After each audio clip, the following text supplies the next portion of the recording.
hinihinalang shabu mula sa mga unclaimed parcels sa Pasay. Nakatutok si Salima Refran.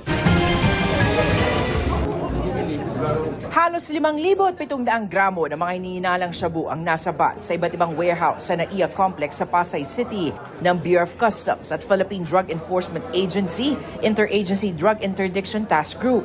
Nabisto yan matapos may ma-detect ang X-ray ng Bureau of Customs sa mga abandonadong parcels na galing abroad. Meron dumating ng mga parcels from Africa, Canada, and Pakistan na total na mga shabu. Illegal yan, syempre. Kinonsil yan ang deklarasyon, medical equipment, jackets, at metal roll. So doon tinago yung mga shabu.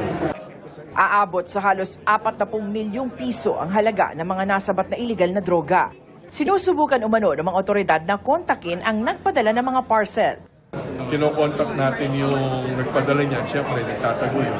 Kaya minabuti na natin ipakita sa publiko. Mula Enero hanggang Marso 29 ay halos 2 bilyong pisong halaga ng illegal na droga na ang nasabat ng customs nationwide.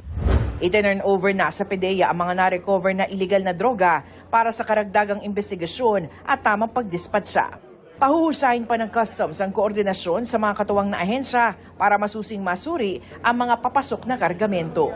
So mahuli naman natin to, lalo na pagdadaan niya ng international ports, airports at seaports. Salima Refran, Nakatutok.